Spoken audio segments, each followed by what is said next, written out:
ಸಿದ್ದರಾಮಯ್ಯಗೆ ಅಧಿಕಾರದ ಸೂತ್ರ ನೆನಪಿಸಿದ್ದಾರೆ DCM. CM ವಿರುದ್ಧ ಸಿಡಿದು ನೇರ ಸಮರ ಸಾರಿದ್ದಾರೆ ಡಿಕೆ ಶಿವಕುಮಾರ್. ಅಧಿಕಾರದ ಸೂತ್ರ ಏನು ಅಂತ ಸಿದ್ದರಾಮಯ್ಯನವರಿಗೆ ನೆನಪಿಸಿಕೊಟ್ಟಿದ್ದಾರೆ ಡಿಕೆಶಿ. ಅಧಿಕಾರ ಹಂಚಿಕೆ ಸಮೀಪದ ಹೊತ್ತಲ್ಲೇ ಮೆಗಾ ವಾರ್ ನಡೀತಾ ಇದೆ. ಡಿಕೆ ಶಿವಕುಮಾರ್ ಅಸಮಾಧಾನದ ಬೆನ್ನಲ್ಲೇ ಸಿಎಂಗೆ ಹರಿಪ್ರಸಾದನ. ಅನುಮತಿ ಇಲ್ಲದೆ ಅಧಿಕಾರಿಗಳ ವರ್ಗಾವಣೆಗೆ ಡಿಕೆ ಶಿವಕುಮಾರ್ ಗರಂ ಆಗಿದ್ದಾರೆ. ಮುಖ್ಯಮಂತ್ರಿಗಳ ವಿರುದ್ಧ ನೇರವಾಗಿ ಸಿಡಿದಿದ್ದಾರೆ. ವರ್ಗಾವಣೆಯ ಆದೇಶದ ಪ್ರತಿಯನ್ನ ಗಮನಿಸ್ತಾ ಇದ್ದೀರಿ. ಇನ್ನು ಡಿಕೆ ಶಿವಕುಮಾರ್ ಆಕ್ಷೇಪದ ಪತ್ರವನ್ನ ಕೂಡ ಗಮನಿಸ್ತಾ ಇದ್ದೀರಿ. ನನ್ನ ಇಲಾಖೆಯಲ್ಲಿ ನನ್ನ ಗಮನಕ್ಕೆ ಬರದೆ ಹೇಗೆ ವರ್ಗಾವಣೆ ಮಾಡಿದ್ರಿ, ಹೀಗಾಗಿ ಮುಖ್ಯಮಂತ್ರಿ ಸಿದ್ದರಾಮಯ್ಯನವರು ಹರಿಪ್ರಸಾದ್ ಅವರ ಮೊರೆ ಹೋದ್ರ ಅಂತ. ಅನುಮತಿ ಇಲ್ಲದೆ ಅಧಿಕಾರಿಗಳ ವರ್ಗಾವಣೆಗೆ ಡಿಕೆ ಶಿವಕುಮಾರ್ ಗರಂ ಆಗಿದ್ದಾರೆ. ತಮ್ಮ ಇಲಾಖೆಗೆ ಸಂಬಂಧಿಸಿದ ವರ್ಗಾವಣೆಗೆ ಡಿಸಿಎಂ ಸಿಟ್ಟನ್ನ ವ್ಯಕ್ತಪಡಿಸಿದ್ದಾರೆ. ಇಂಜಿನಿಯರ್ಗಳ ಸ್ಥಳ ನಿಯುಕ್ತಿಗೆ ಸಿಎಂಗೆ ಕಡತವನ್ನ ಸಲ್ಲಿಸಲಾಗಿತ್ತು. ಅದಕ್ಕೆ ಮುಖ್ಯಮಂತ್ರಿಗಳ ಅನುಮೋದನೆ ಕೂಡ ಸಿಕ್ಕಿತ್ತು. ಮುಖ್ಯಮಂತ್ರಿಗಳ ಅನುಮೋದನೆಯ ಬಳಿಕ 5 ಜನ ಇಂಜಿನಿಯರ್ಗಳನ್ನ ವರ್ಗಾವಣೆ ಮಾಡಲಾಗಿತ್ತು. ಆದರೆ ಅಧಿಕಾರಿಗಳ ಸ್ಥಳ ನಿಯುಕ್ತಿಯನ್ನ ಹೇಗೆ ಮಾಡಿದ್ರಿ, ನನ್ನ ಪರ್ಮಿಷನ್ ಇಲ್ಲದೆ, ನನ್ನ ಇಲಾಖೆಯಲ್ಲಿ ನನಗೆ ಗೊತ್ತಿಲ್ಲದೆ ಅಂತ ಹೇಳಿ ನೀರಾವರಿ ಇಲಾಖೆಯ ಆಡಳಿತ ಮಂಡಳಿಯ ನಡೆಗೆ ಆಕ್ಷೇಪ ವ್ಯಕ್ತಪಡಿಸಿದ್ದಾರೆ. ವರ್ಗಾವಣೆಗೆ ನನ್ನ ಅನುಮತಿಯನ್ನ ಪಡ್ಕೊಳ್ಳೇಬೇಕು ಅಂತ ಸೂಚನೆ ಕೊಟ್ಟಿದ್ದಾರೆ ಡಿಸಿಎಂ ಡಿಕೆ ಶಿವಕುಮಾರ್. ನೋಡಿ, ವರ್ಗಾವಣೆಯ ಆದೇಶದ ಪ್ರತಿ 5 ಜನ ಇಂಜಿನಿಯರ್ಗಳ ಆದೇಶದ ಪ್ರತಿ, ಮತ್ತೊಂದು ಕಡೆ ಡಿಕೆ ಶಿವಕುಮಾರ್ ಇದಕ್ಕೆ ಆಕ್ಷೇಪ ವ್ಯಕ್ತಪಡಿಸಿರುವಂತಹ ಪತ್ರ, ಸರ್ಕಾರದ ಮುಖ್ಯ ಕಾರ್ಯದರ್ಶಿಗೆ ಸಲ್ಲಿಸಿರುವಂತಹ ಪತ್ರ. ಅಂಡ್ ನನ್ನ ಪರ್ಮಿಷನ್ ಇಲ್ಲದೆ ನನ್ನ ಇಲಾಖೆಯಲ್ಲಿ ಹೇಗೆ ಟ್ರಾನ್ಸ್ಫರ್ಗಳು ಆಗ್ತಾ ಇದೆ ಅಂತ ಹೇಳಿ ಅವರು ಮುಖ್ಯಮಂತ್ರಿಗಳ ವಿರುದ್ಧ ಸಮರ ಸಾರಿದ್ದಾರೆ, ಆಕ್ಷೇಪವನ್ನ ವ್ಯಕ್ತಪಡಿಸಿದ್ದಾರೆ. ಈ ವರ್ಗಾವಣೆಯ ವಿಚಾರಕ್ಕೆ ಈ ಕೂಡಲೇ ಈ ವರ್ಗಾವಣೆಯನ್ನ ವಾಪಸ್ ಪಡಿಬೇಕು ಅಂತ ಕೇಳಿದ್ದಾರೆ. ಇನ್ನು 5 ಮುಖ್ಯ ಇಂಜಿನಿಯರ್ಗಳನ್ನ ವರ್ಗಾವಣೆಗೊಳಿಸಿ ಆದೇಶ ಹೊರಡಿಸಲಾಗಿತ್ತು. ಕರ್ನಾಟಕ ನೀರಾವರಿ ನಿಗಮಕ್ಕೆ ವರ್ಗಾವಣೆಗೊಳಿಸಿದ ಸರ್ಕಾರ 5 ಜನ ಮುಖ್ಯ ಇಂಜಿನಿಯರ್ಗಳನ್ನ, ಚೀಫ್ ಇಂಜಿನಿಯರ್ಗಳನ್ನ ಟ್ರಾನ್ಸ್ಫರ್ ಮಾಡಿ ಆದೇಶ ಹೊರಡಿಸಲಾಗಿದೆ. ಕರ್ನಾಟಕ ನೀರಾವರಿ ನಿಗಮಕ್ಕೆ ಬೆಂಗಳೂರು, ಕಲಬುರಗಿ, ತುಮಕೂರು ಸೇರಿ 5 ಕಡೆಗೆ ವರ್ಗಾವಣೆ ಮಾಡಲಾಯಿತು. H C. Ramendra, Shri Vinayak G Sugur, G Yatish Chandran, Shivanand R Nayak, PV Prakash ಅನ್ನ ವರ್ಗಾವಣೆಗೊಳಿಸಿ ಆದೇಶ ಹೊರಡಿಸಲಾಗಿದೆ. ಎಚ್.ಸಿ. ರಮೇಂದ್ರ ಅವರು ಅಂತರರಾಜ್ಯ ಜಲವಿವಾದ ಜಲಸಂಪನ್ಮೂಲ ಇಲಾಖೆ ಬೆಂಗಳೂರಲ್ಲಿ ಕೆಲಸ ಮಾಡ್ತಾ ಇದ್ರು. ಇನ್ನು ಶ್ರೀ ವಿನಾಯಕ ಜಿ ಸುಗೂರ ಅವರು ನೀರಾವರಿ ಯೋಜನೆಗಳ ವಲಯದಲ್ಲಿ ಕಲಬುರಗಿ, ಜಿ ಯತೀಶ್ ಚಂದ್ರನ್ ಎತ್ತಿನಹೊಳೆ ಯೋಜನಾ ವಲಯ ಕರ್ನಾಟಕ ನೀರಾವರಿ ನಿಗಮ ತುಮಕೂರು ಇಲ್ಲಿ ಟ್ರಾನ್ಸ್ಫರ್ ಆಗಿದ್ದಾರೆ. ಶಿವಾನಂದ ಆರ್ ನಾಯಕ್ ಕಾಡಾ ನೀರಾವರಿ ಯೋಜನೆಗಳ ವಲಯ ಕಲಬುರಗಿಗೆ ಟ್ರಾನ್ಸ್ಫರ್ ಆಗಿದ್ದಾರೆ. ಪಿವಿ ಪ್ರಕಾಶ್ ಕರ್ನಾಟಕ ರಾಜ್ಯ ಪೊಲೀಸ್ ವಸತಿ ಮತ್ತು ಮೂಲಭೂತ ಸೌಲಭ್ಯ ಅಭಿವೃದ್ಧಿ ನಿಗಮ ಇಲ್ಲಿಗೆ ಟ್ರಾನ್ಸ್ಫರ್ ಮಾಡಲಾಗಿದೆ. ಸೊ ಹೀಗಾಗಿ ನನ್ನ ಆದೇಶ ಇಲ್ಲದೆ, ನನ್ನ ಪರ್ಮಿಷನ್ ಇಲ್ಲದೆ ಹೇಗೆ ಅವರನ್ನು ಟ್ರಾನ್ಸ್ಫರ್ ಮಾಡಿದ್ರಿ ಅಂತ ಡಿಸಿಎಂ ಈಗ ಸಿಟ್ಟನ್ನು ವ್ಯಕ್ತಪಡಿಸಿದ್ದಾರೆ.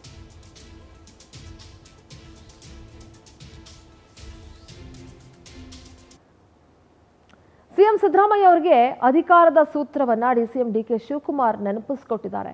ತಮ್ಮ ಪೂರ್ವ ಅನುಮತಿ ಪಡೆದ ನಂತರವೇ ಆದೇಶ ಮಾಡಬೇಕು.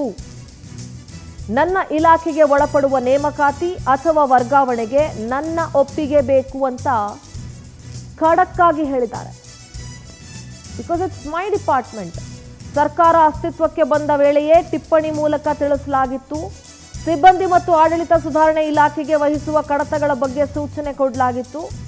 ತಮ್ಮ ಅನುಮೋದನೆ ಪಡೆದ ಬಳಿಕವೇ ಡಿಪಿಎಆರ್ ಆದೇಶ ಹೊರಡಿಸಬೇಕು ಅಂತ ಈ ಬಗ್ಗೆ ಬಹಳ ಸ್ಪಷ್ಟವಾಗಿ ತಿಳಿಸಿದ್ರು.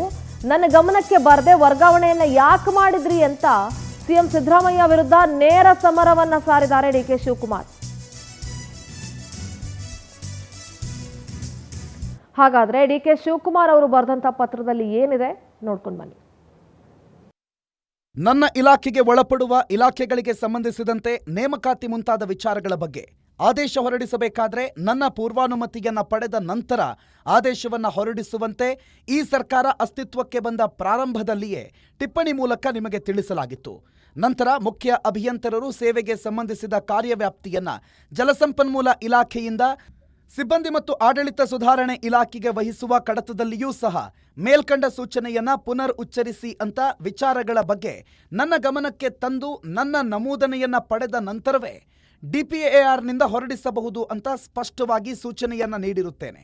ಆದರೆ ಇತ್ತೀಚೆಗೆ 9/5/2025ರಲ್ಲಿ ನನ್ನ ಅನುಮೋದನೆ ಪಡೆಯದೆ ಕೆಲವು ಮುಖ್ಯ ಅಭಿಯಂತರರನ್ನ ಜಲಸಂಪನ್ಮೂಲ ಇಲಾಖೆಗೆ ವರ್ಗಾವಣೆ ಮಾಡಿರೋದು ನನ್ನ ಗಮನಕ್ಕೆ ಬಂದಿರುತ್ತದೆ.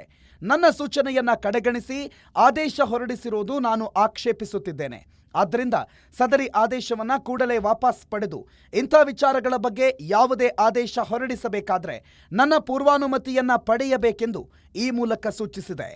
ನನ್ನ ಇಲಾಖೆಗೆ ಒಳಪಡುವ ಇಲಾಖೆಗಳಿಗೆ ಸಂಬಂಧಿಸಿದಂತೆ ನೇಮಕಾತಿ ಮುಂತಾದ ವಿಚಾರಗಳ ಬಗ್ಗೆ ಆದೇಶ ಡಿ.ಕೆ. ಶಿವಕುಮಾರ್ ಪತ್ರದಲ್ಲಿ ಏನೆಲ್ಲ ತಿಳಿಸಿದ್ದಾರೆ ಅಂತ ನೀವು ಗಮನಿಸಿದ್ವಿ. ಸರ್ಕಾರ ಅಸ್ತಿತ್ವಕ್ಕೆ ಬರುವಂತಹ ಸಂದರ್ಭದಲ್ಲೇ ನಾನು ಅದನ್ನು ಬಹಳ ಸ್ಪಷ್ಟವಾಗಿ ತಿಳಿಸಿದ್ದೆ. ನನ್ನ ಇಲಾಖೆಗಳಿಗೆ ಸಂಬಂಧಪಟ್ಟಂತಹ ವರ್ಗಾವಣೆ ಇರಬಹುದು ಅಥವಾ ಅಪಾಯಿಂಟ್ಮೆಂಟ್ ಇರಬಹುದು, ಏನೇ ಆಗಿದ್ರೂ ಕೂಡ ಅದು ನನ್ನ ಗಮನಕ್ಕೆ ಬರಬೇಕು. ನನ್ನ ಪೂರ್ವಾನುಮತಿಯನ್ನು ಪಡ್ಕೊಳ್ಳದೆ ಯಾವುದನ್ನು ಮಾಡೋದಕ್ಕೆ ಸಾಧ್ಯ ಇಲ್ಲ ಅನ್ನುವಂಥ ಮಾತನ್ನು ನಾನು ಮೊದಲೇ ತಿಳಿಸಿದ್ದೆ. ಅದಾದರೂ ಕೂಡ ನನ್ನ ಗಮನಕ್ಕೆ ಬರದೆ ಈ ರೀತಿ ಆಗಿರೋದು ಯಾಕೆ? ಇತ್ತೀಚೆಗೆ 9/5/2025ರಲ್ಲಿ ನನ್ನ ಅನುಮೋದನೆಯನ್ನು ಪಡ್ಕೊಳ್ಳದೆ ಕೆಲವು ಮುಖ್ಯ ಅಭಿಯಂತರರನ್ನ ಜಲಸಂಪನ್ಮೂಲ ಇಲಾಖೆಗೆ ವರ್ಗಾವಣೆ ಮಾಡಿರೋದು ನನ್ನ ಗಮನಕ್ಕೆ ಬಂದಿದೆ. ನನ್ನ ಸೂಚನೆಯನ್ನ ಕಡೆಗಣಿಸಿ ಆದೇಶ ಹೊರಡಿಸಿರೋದನ್ನ ನಾನು ಆಕ್ಷೇಪಿಸ್ತಾ ಇದ್ದೀನಿ. ಆದ್ರಿಂದ ಸದರಿ ಆದೇಶವನ್ನ ಕೂಡಲೇ ವಾಪಸ್ ಪಡ್ಕೊಂಡು ಇಂತಹ ವಿಚಾರಗಳ ಬಗ್ಗೆ ಯಾವುದೇ ಆದೇಶ ಹೊರಡಿಸಬೇಕಾದ್ರೆ ನನ್ನ ಅನುಮೋದನೆ ಅಥವಾ ಪೂರ್ವಾನುಮತಿಯನ್ನ ಪಡೆಯಲೇಬೇಕು ಅಂತ ಈ ಮೂಲಕ ತಿಳಿಸ್ತಾ ಇದ್ದೀನಿ ಅಥವಾ ತಿಳಿಸ್ತಿದ್ದೀನಿ ಅಲ್ಲ, ಸೂಚಿಸಿದೆ, ಡೈರೆಕ್ಷನ್ ಕೊಡ್ತಾ ಇದ್ದೀನಿ ಅಂತ ನೇರವಾಗಿ ಡಿ.ಕೆ. ಶಿವಕುಮಾರ್ ಮುಖ್ಯಮಂತ್ರಿಗಳಿಗೆ ತಿಳಿಸಿದ್ದಾರೆ.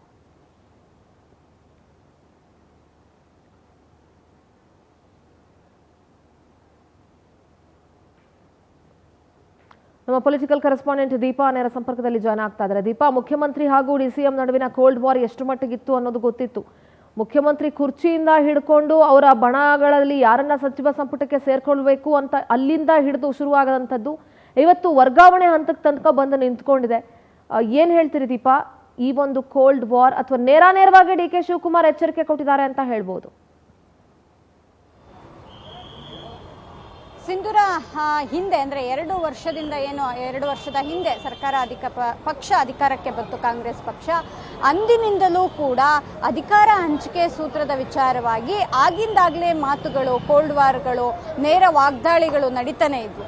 ಅಷ್ಟೇ ಅಲ್ಲ, ಸಿದ್ದು ಬಣ ಮತ್ತು ಡಿ.ಕೆ. ಶಿವಕುಮಾರ್ ಬಣ ಅನ್ನುವಂತಹದ್ದು ಕೂಡ ಶುರುವಾಗಿತ್ತು.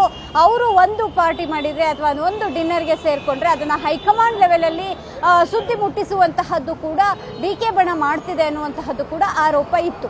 ಅದೆಲ್ಲದರ ನಡುವೆ ನೇರವಾಗಿ ವಾಗ್ದಾಳಿಗಳು ನಡೆದಿತ್ತು ಡಿ.ಕೆ. ಮತ್ತೆ ಸಿದ್ದರಾಮಯ್ಯ ನಡುವೆ. ಇದೀಗ ವರ್ಗಾವಣೆ ವಿಚಾರದಲ್ಲೂ ಕೂಡ ಇದೀಗ ಈ ಕೋಲ್ಡ್ ವಾರ್ ಮುಂದುವರೆದಂತಿದೆ. ಕೋಲ್ಡ್ ವಾರ್ ಅಷ್ಟೇ ಅಲ್ಲ, ಇದು ಬಹಿರಂಗವೇ ಆಗೋಗಿದೆ. ಯಾಕಂದ್ರೆ ನೀರಾವರಿ ಇಲಾಖೆಯಲ್ಲಿನ ಒಂದು ವರ್ಗಾವಣೆ ವಿಚಾರವಾಗಿ ಸಿಎಂ ಸೂಚನೆಯಂತೆ ವರ್ಗಾವಣೆ ಮಾಡಲಾಗಿದೆ ಮುಖ್ಯ ಇಂಜಿನಿಯರ್ಗಳನ್ನ ಅನ್ನುವಂತಹದ್ದು, ಅದಕ್ಕೆ ನೇರವಾಗಿ ಇದು ಸರಿಯಲ್ಲ ಅನ್ನುವಂತಹದನ್ನ ಬಹಿರಂಗವಾಗಿಯೇ ಪತ್ರ ಬರೆಯುವ ಮೂಲಕ, ಬಹಿರಂಗವಾಗಿಯೇ ಟಿಪ್ಪಣಿ ಬರೆಯುವ ಮೂಲಕ ಶಾಲಿನಿ ರಜನೀಶ್ ಅವರಿಗೆ ಡಿ.ಕೆ. ಶಿವಕುಮಾರ್ ಕಳಿಸಿರುವಂತಹದ್ದು ಎಲ್ಲವೂ ಕೂಡ ಇದು ಬಹಿರಂಗ ಆಗಲಿ ಅನ್ನುವಂತಹದ್ದನ್ನೇ ತೋರಿಸಿದಂತಿದೆ. ಅಂದ್ರೆ ಬಹಿರಂಗವಾಗಿಯೇ ಇದೆಲ್ಲರಿಗೂ ಗೊತ್ತಾಗ್ಲಿ ಅನ್ನುವಂತಹದ್ದು ರೀತಿಯಲ್ಲಿ ಡಿ.ಕೆ. ಶಿವಕುಮಾರ್ ಮಾಡಿದ್ರ ಅನ್ನುವಂತಹದ್ದಿದೆ. ಅದಕ್ಕೆ ಸ್ಪಷ್ಟನೆ ಕೂಡ ಡಿ.ಕೆ. ಶಿವಕುಮಾರ್ ಕೊಟ್ಟಂತಿದೆ. ಅಂದ್ರೆ ಅಲ್ಲಿ ಮುಖ್ಯ ಇಂಜಿನಿಯರ್ಗಳು ಇದ್ರು, ಅವರನ್ನ ಒಂದಿಷ್ಟು ಜನ ಬೇಡ ಅಂತಿದ್ರು, ಆದ್ರೆ ಅದನ್ನ ನಿಲ್ಲಿಸಿದ್ದೇವೆ, ಅಂದ್ರೆ ಆ ಒಂದು ವರ್ಗಾವಣೆಯನ್ನ ಅನ್ನುವಂತಹ ರೀತಿಯಲ್ಲಿ ಮಾತನಾಡಿದ್ರು. ಅದಕ್ಕೆ ಮಧ್ಯಾಹ್ನದ ವೇಳೆಗೆ ಮತ್ತೊಂದು ಸ್ಪಷ್ಟನೆ ಸಿಗಬಹುದು. ಆದ್ರೆ ಇದೆಲ್ಲವನ್ನೂ ಕೂಡ ನೋಡ್ತಾ ಹೋದ್ರೆ ಸರ್ಕಾರದಲ್ಲಿ ಎಲ್ಲವೂ ಸರಿಯಿಲ್ಲ. ಅದು ಕೇವಲ ಶಾಸಕರು. ಓಕೆ ದೀಪಾ, ಥ್ಯಾಂಕ್ ಯು ನಿಮ್ಮೆಲ್ಲ ಮಾಹಿತಿಗಾಗಿ. ನಮ್ಮ ಜೊತೆಗೆ ಹಿರಿಯ ಪತ್ರಕರ್ತರು ಸಮೀವುಲ್ಲಾ ಸರ್ ದೂರವಾಣಿ ಸಂಪರ್ಕದಲ್ಲಿ ಜಾಯ್ನ್ ಆಗ್ತಾ ಇದ್ದಾರೆ. ಸಮೀವುಲ್ಲಾ ಸರ್, ಈ ಸರ್ಕಾರ ಅಧಿಕಾರ ರಚನೆ ಮಾಡಿದಾಗಿಂದಲೂ ಕೂಡ ಸಿದ್ದರಾಮಯ್ಯ ಹಾಗೂ ಡಿ.ಕೆ. ಶಿವಕುಮಾರ್ ಅವರ ನಡುವೆ ಏನೆಲ್ಲ ಕೋಲ್ಡ್ ವಾರ್ಗಳಿತ್ತು, ಬಣಬಡದಾಟ, ಅದೆಲ್ಲವೂ ಕೂಡ ನೀವು ಗಮನಿಸಿರ್ತೀರಿ. ಆದ್ರೆ ಈಗ ಈ ವರ್ಗಾವಣೆ ವಿಚಾರಕ್ಕೆ ನೇರವಾಗಿ ಟಿಪ್ಪಣಿಯನ್ನ ಬರೆದಿರೋದು ಡಿ.ಕೆ. ಶಿವಕುಮಾರ್. ನನ್ನ ಪೂರ್ವಾನುಮತಿ ಪಡ್ಕೊಳ್ದೆ ನೀವು ಹೆಂಗೆ ಮಾಡಿದ್ರಿ, ಇನ್ನೊಂದ್ಸಲಿ ಮಾಡಬೇಡಿ ಅಂತ ಸೂಚಿಸ್ತಾ ಇದ್ದೀನಿ ಅಂತ ಹೇಳಿರುವಂಥದ್ದು, ಇದು ಬಹಿರಂಗ ಆಗ್ಲಿ ಅಂತಾನೆ ಮಾಡಿದ್ದಾರೆ ಅಂತ ಅನ್ನಿಸ್ತಾ ಇದೆ. ಏನ್ ಹೇಳ್ತೀರಿ ಸರ್ ಇದನ್ನ? ಈಗ ಇಬ್ಬರ ನಡುವಿನ ಭಿನ್ನಾಭಿಪ್ರಾಯ ಒಳಗೆ ಬೂದಿ ಮುಚ್ಚಿದ ಕೆಂಡದಂತಿರುವುದು ನಮಗೆ ಅದು ಗೊತ್ತಿರುವಂತಹ ವಿಚಾರ. ಅದರಲ್ಲೂ ಈ ಅಡ್ಮಿನಿಸ್ಟ್ರೇಷನ್ ಅಂತಹ ವಿಚಾರಗಳು ಬಂದಾಗ ಟಾಪ್ ಲೀಡರ್ಗಳ ನಡುವೆ, ಎರಡು ಪವರ್ ಸೆಂಟರ್ಗಳ ನಡುವೆ ನೀವು ಯಾವುದೇ ಗೌರ್ಮೆಂಟ್ ತಗೊಳ್ಳಿ, ಅದು ಜನತಾ ಪರಿವಾರ ಇರಬಹುದು, ಬಿಜೆಪಿ ಇರಬಹುದು, ಜನತಾ ಪರಿವಾರದಲ್ಲಿ ಹೇಗಿದೆ ದೇವೇಗೌಡ ನಡುವೆ ಟ್ರಾನ್ಸ್ಫರ್ ರಿಲೇಟೆಡ್ ಡಿಪಾರ್ಟ್ಮೆಂಟಲ್ ಡಿಫರೆನ್ಸ್ ಇತ್ತು, ಯಡಿಯೂರಪ್ಪ ಈಶ್ವರಪ್ಪ ನಡುವೆ ಡಿಫರೆನ್ಸಸ್ ಇತ್ತು ಟ್ರಾನ್ಸ್ಫರ್ ವಿಚಾರದಲ್ಲಿ. ಈಶ್ವರಪ್ಪ ಅಂತೂ ಗವರ್ನರ್ಗೆ ಕಂಪ್ಲೇಂಟ್ ಕೊಟ್ಬಿಟ್ಟಿದ್ರು ಹೋಗ್ತಾ ಸಿಎಂ ವಿರುದ್ಧ. ಈಗಲೂ ಇದೆ ಡಿಫರೆನ್ಸಸ್, ಇವರಿಗೆ ಡಿಫರೆನ್ಸಸ್ ಇದೆ, ಅವ್ರು ಲೆಟರ್ ಬರ್ತಿದ್ದಾರೆ. ಹೀಗಾಗಿ ಇವತ್ತು ನೋಡಿದ್ರೆ ಅದನ್ನ ಸ್ವಲ್ಪ ಅಂಡರ್ ಪ್ಲೇ ಮಾಡಕ್ಕೆ ಪ್ರಯತ್ನ ಪಟ್ರು DCM. ಇವತ್ತು ಅದನ್ನ ಅಂಡರ್ ಪ್ಲೇ ಮಾಡೋದಕ್ಕೆ ಪ್ರಯತ್ನ ಪಟ್ಟು ರಿಯಾಕ್ಟ್ ಮಾಡಿದ್ದಾರೆ ಅದಕ್ಕೆ. ಇಲ್ಲ, ನಮ್ ಡಿಪಾರ್ಟ್ಮೆಂಟ್ ಇಂಜಿನಿಯರ್ಸ್ ಬರ್ತಾರೆ, ಒಂದ್ 3 ತಿಂಗಳು ಇರ್ತಾರೆ, ಇಲ್ಲಿ ಪ್ರಮೋಷನ್ ತಗೊಂಡು ನೆಕ್ಸ್ಟ್ ಡಿಪಾರ್ಟ್ಮೆಂಟ್ ನೆಕ್ಸ್ಟ್ ಹೊರಟೋಗ್ತಾರೆ, ನಮ್ಮಲ್ಲಿ ಇಂಜಿನಿಯರ್ಸ್ ಗಳೇ ಇರಲ್ಲ, ಅದಕ್ಕೆ ಹಂಗ್ ಮಾಡಬೇಡಿ ಅಂತ ನಾನು CS ಗೆ ಲೆಟರ್ ಬರ್ದಿದ್ದೀನಿ, ಡಿಫ್ರೆನ್ಸಸ್ ಇಲ್ಲ ಅಂತ ಅದನ್ನ ಸ್ವಲ್ಪ ಅಂಡರ್ ಪ್ಲೇ ಮಾಡಿದ್ದಾರೆ. ಅವ್ರು ಏನೇ ಅಂಡರ್ ಪ್ಲೇ ಮಾಡ್ಕೊಂಡ್ರು ಕೂಡ CM ಅಂಡ್ DCM ನಡುವೆ ಡಿಫ್ರೆನ್ಸಸ್ ಇರೋದು ಎಲ್ರಿಗೂ ಗೊತ್ತು. ಆದ್ರೆ ಈ ಡಿಫ್ರೆನ್ಸಸ್ ಎಷ್ಟು ಮಟ್ಟಿಗೆ ದೊಡ್ಡ ಲೆವೆಲ್ ಕ್ರಾಪ್ ಅಪ್ ಆಗುತ್ತೆ ಅಥವಾ ಅಲ್ಲಲ್ಲಿಗೆ ಸಾರ್ಟ್ ಔಟ್ ಮಾಡ್ಕೊಂಡು ಮುಂದಕ್ಕೆ ಹೋಗುತ್ತೆ ಅನ್ನೋದ್ರ ಮೇಲೆ ರಾಜಕಾರಣ, ಸರ್ಕಾರದ ಆಡಳಿತ ಎಲ್ಲವೂ ಡಿಪೆಂಡ್ ಆಗಿರುತ್ತೆ. Okay okay, all right sir, thank you power TV ಜೊತೆ ಮಾತನಾಡೋದಕ್ಕಾಗಿ.